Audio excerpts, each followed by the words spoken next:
My name is Margaret Ellis. I am 68 years old, and this morning my heart broke in my own kitchen. I was pouring coffee when my daughter Laura walked in with her husband, Derek. She didn't even take off her coat. She looked straight at me and said, "We're going tomorrow, Mom. I've sold your beach house." For a second I thought I had misheard her. My beach house? The one Henry and I built plank by plank, our hands raw from work?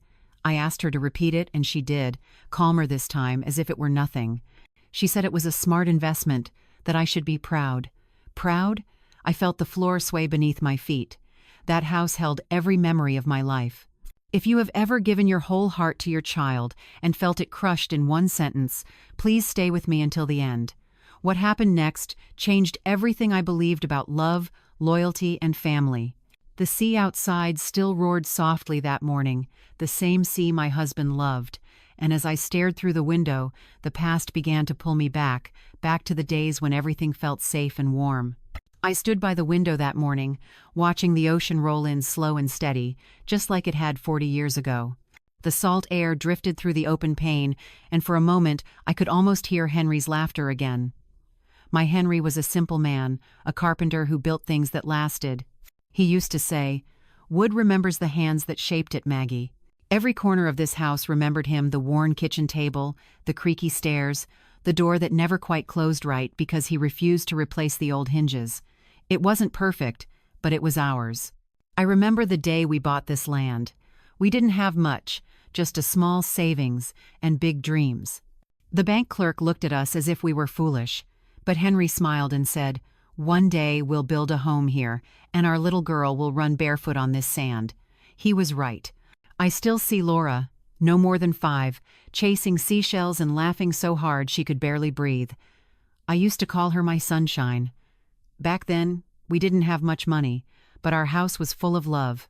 We had potluck dinners with our neighbors, bonfires on summer nights, and mornings filled with the smell of Henry's strong coffee and my cinnamon bread. When times were hard, we leaned on each other. Henry lost his job for a few months after the factory closed, and we lived on canned beans and hope. Yet I never once felt poor. We had each other.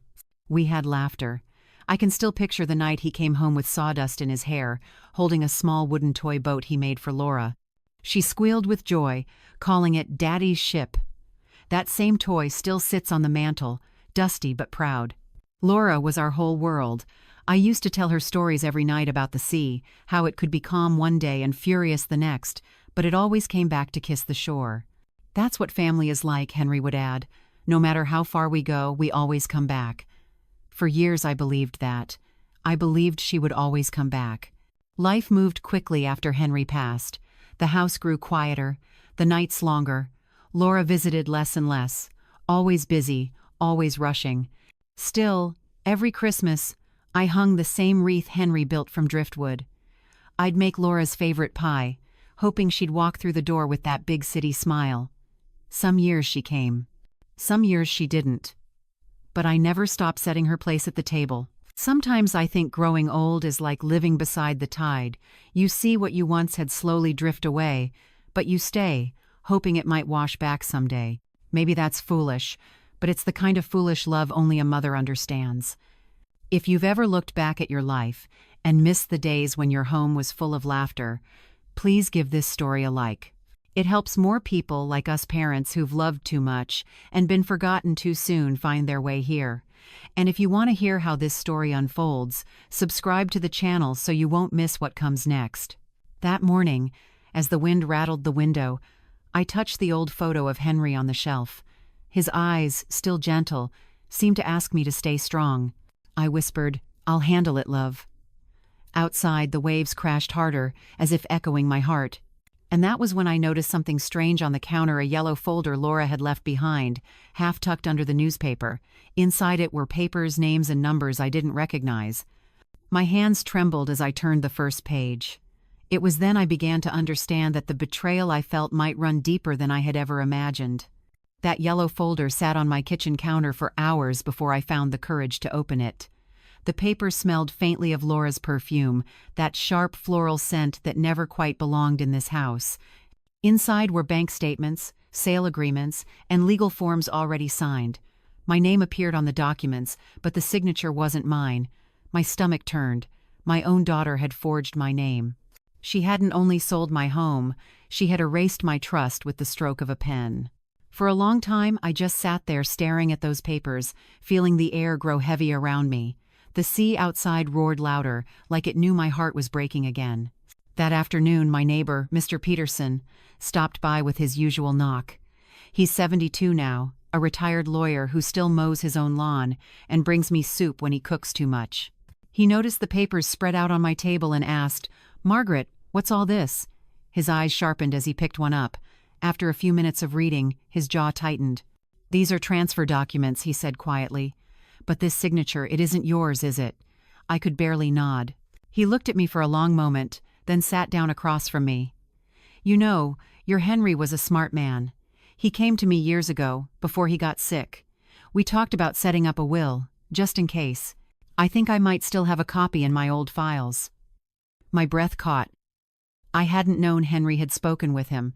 Mr. Peterson left and came back later with a worn folder, edges yellowed with time. Inside was a handwritten will, Henry's signature clear and steady. Every word was simple, but one sentence shone like light through fog. "All property, including the beach house, belongs solely to my wife, Margaret Ellis." For a moment, I couldn't speak.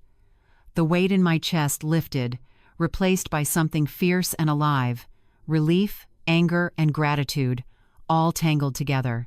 My husband had protected me, even from beyond the grave, but I didn't feel triumphant. I felt hollow. How could my own child look at that house and see only dollar signs? Mr. Peterson rested his hand on mine. "Margaret, you can still fight this. I can help you. We'll get your rights back." I nodded, but inside I was torn. A mother's heart doesn't seek revenge. It seeks understanding. I didn't want a courtroom. I wanted my daughter back. Still, I agreed to let him make a few calls. That night, I couldn't sleep. I kept seeing Laura as a little girl, the one who used to climb into my lap after bad dreams. How did we end up here on opposite sides of love and greed? The wind rattled the windows, and I imagined Henry's voice whispering, "Don't lose your kindness, Maggie, even now." The next morning, Mr. Peterson returned with a plan. "I'll contact my old colleague, Emily Carter. She's still practicing law in town. Discreet, honest, she'll know what to do." I thanked him, though my hands shook as I poured us coffee. Having someone stand beside me after so long made me feel less invisible. When he left, I sat alone again, staring at the sea. The sky was gray, the waves rougher than usual, as if mirroring my thoughts. I decided I wouldn't confront Laura yet. There was something I needed more than answers. I needed proof. I gathered the papers she left, sealed them in an envelope, and wrote on it, "For the truth, not revenge."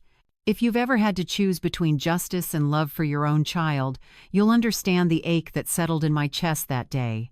Please stay with me, because what came next taught me that silence can be the strongest weapon a mother ever holds. That evening, as the sun dipped low and the house filled with the scent of salt and dusk, I picked up the phone to call the young lawyer Mr. Peterson had mentioned. My fingers trembled, but my voice was steady. "Miss Carter," I said, "I need to talk about a house and about a daughter." And just like that, the quiet storm inside me began to find its direction. Emily Carter met me 2 days later at her small office near the courthouse. She couldn't have been older than 30, yet she carried herself with quiet confidence. Her office smelled of coffee and old books, and her desk was neatly arranged, except for a photo of her and her mother smiling on a fishing pier. Something about that picture softened me. She listened carefully as I explained what Laura had done, her eyes steady but kind. When I finished, she said, "Mrs. Ellis, we can restore your ownership without causing a public scene, but it will take patience." Patience was something I had learned through a lifetime of love and loss. I told her I could wait as long as it took. She smiled, saying, "Then, let's begin quietly." For the next few weeks, Emily handled everything, filing the corrected documents, gathering statements, tracing the sale money. Every call she made, every letter she sent, was done discreetly. Mr. Peterson often stopped by to check on me, bringing casseroles and updates. Their quiet loyalty filled the empty spaces Laura had left behind. At night, I walked the beach behind my house. I would feel Henry's presence in the sound of the tide, steady and forgiving. I spoke to him sometimes, whispering, "I'm doing it your way, love calm and steady." I wasn't seeking revenge. I was seeking peace. I wanted Laura to learn what I couldn't teach her with words. Weeks turned into months. The paperwork was finally ready. Emily came by with the final folder. "It's official," she said softly. "The property is legally and solely yours again. No one can take it from you now." My hands trembled as I signed my name, not out of fear, but out of relief. For the first time in months, I felt in control of my own life again. I thanked her and Mr. Peterson for standing by me when I had no one else. That evening, I brewed myself a cup of tea and sat by the window, watching the sun sink into the sea. It painted the sky gold and pink, the same colors Henry loved. I thought about Laura, where she was, what she was doing. Did she ever think of me? Did she ever miss the sound of these waves? If it were your own child who had betrayed you this way, would you still forgive them? Tell me honestly in the comments, just yes or no. I'd really like to know how you'd feel in my place. I didn't see Laura again for almost 2 years. During that time, the seasons changed, the town quieted, and my garden bloomed again. I spent my mornings painting, my evenings reading, my nights remembering. Life moved slowly, gently, as if giving me time to heal. Then, one rainy night, there came a knock at the door, soft, hesitant, familiar. When I opened it, Laura stood there, drenched and shivering, her eyes hollow with regret. And at that moment, I knew the tide was turning again. By the time 2 years had passed, the house was once again mine in every legal sense. I never told Laura that. To her it was gone, sold long ago. But I had stayed. This house was my anchor, the only place I could still feel Henry's spirit. And so, when the storm came that night and someone knocked on my door, I already knew it was her. The rain came down in heavy sheets that night, blurring the window until the world outside looked like an old watercolor painting. I almost didn't hear the first knock. When it came again, soft, hesitant, I set down my teacup and opened the door. There she was, my daughter. Her hair plastered to her face, her coat torn at the sleeve, her eyes red and swollen. For a moment, neither of us spoke. The storm filled the silence for us. Then I said the only words that came to me. "Come in. You look cold." Laura stepped inside, dripping water onto the wooden floor Henry had built so long ago. She looked around, as if she were standing in a stranger's home. Her voice trembled. "Mom, I didn't know where else to go." I nodded and fetched her a towel. She took it with shaking hands, whispering a thank you that nearly broke my heart. I made her tea, the same way I used to when she was little, milk first, then sugar. She sat at the table quietly, staring at the steam. "Derek's gone," she said finally. "He took everything. I have nothing left." I didn't answer right away. I let her words hang there between us, heavy as the rain outside. I told her she could stay in the guest room for a while. "It's not much," I said, pretending the roof leaked and that my savings were gone. "I've had to sell most things since you left." She nodded, guilt flashing across her face. It wasn't revenge. It was the truth she needed to live inside for a while, the life without greed, without false pride. The first few days were awkward. We passed each other in the hallway like strangers. She offered to help with chores, and I let her. Slowly, I saw small traces of the girl I once knew, the way she hummed while washing dishes, how she paused to watch the sunset from the porch. Every night, I thanked Henry under my breath for giving me another chance to reach her. Weeks passed. Laura found a job at the small diner near the docks, serving coffee to fishermen at dawn. She'd come home smelling of salt and bacon, her hands rough from work. I never said it aloud, but I felt proud of her. She was learning the value of every dollar, every effort. Sometimes, when she thought I was asleep, I'd hear her cry quietly in her room. I never interrupted.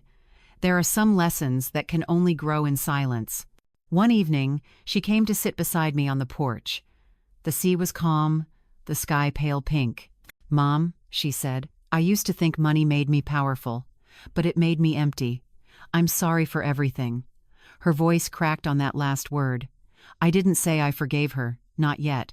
I just took her hand and squeezed it gently. The days grew warmer. Our house, her house once again filled with laughter, seemed to breathe easier. We started cooking together, laughing about burnt pancakes and oversalted soup. Each shared meal washed away a bit of the pain. I knew the past couldn't be erased, but it could be rewritten. And so, I decided not to reveal my secret yet. She still believed I had lost everything, and that belief was teaching her more than my words ever could. If you've ever had someone you love deeply return after hurting you, you know how fragile forgiveness can be. It's like holding a seashell beautiful, but if you grip it too tight, it breaks. One evening, as summer approached, I watched Laura fold her paycheck into an old coffee jar she kept on the counter. "For rent," she said softly. I smiled. She didn't know the house already belonged to me again. She didn't know I had been protecting her all along. And as I turned off the lights that night, listening to the waves outside, I knew the tide had truly changed. What was once lost had begun to find its way home. But I also knew something else. Before healing could be complete, the truth still needed to surface, and that moment was coming sooner than either of us expected. Spring crept into the small coastal town quietly, bringing softer winds and longer days. Laura's routine had become simple: early mornings at the diner, evenings beside me at the kitchen table. I watched her slowly rebuild herself, one cup of coffee, and one humble gesture at a time. The woman who once counted money now counted blessings: a warm meal, dry clothes, a safe bed. Some nights, I caught her gazing at the waves, silent and thoughtful. She didn't speak of the past anymore, but regret lingered in her eyes like the tide that never quite left the shore. One afternoon, Mr. Peterson came by to help repair the broken step on the porch. The wood had warped from years of salt air, and his hands worked carefully, steady as ever. I brewed tea and brought it out for them.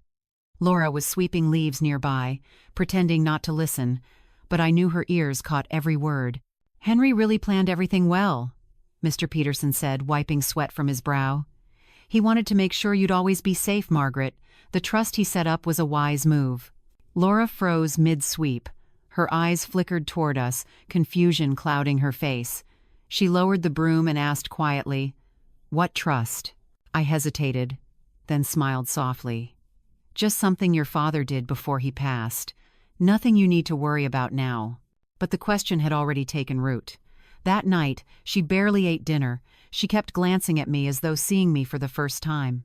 Finally, she whispered, "Mom, you didn't lose the house, did you?" I looked at her carefully. "Why do you ask that?" Her lips trembled. "Because I heard Mr. Peterson. You still have it, don't you? You never lost anything." For a long moment, I said nothing. The fire crackled softly between us. Then I answered, "I didn't lose it, no. But I lost something more important. I lost you." Her eyes filled with tears, and she covered her face. I stood and walked to her, resting a hand on her shoulder. "It wasn't about money, Laura. It never was. I just needed you to see what love costs when you take it for granted." She sobbed, not loudly, but with the quiet pain of a heart finally understanding. "I'm so sorry, Mom. I thought I knew everything. I thought you were weak." I lifted her chin gently. "No, sweetheart. I was never weak.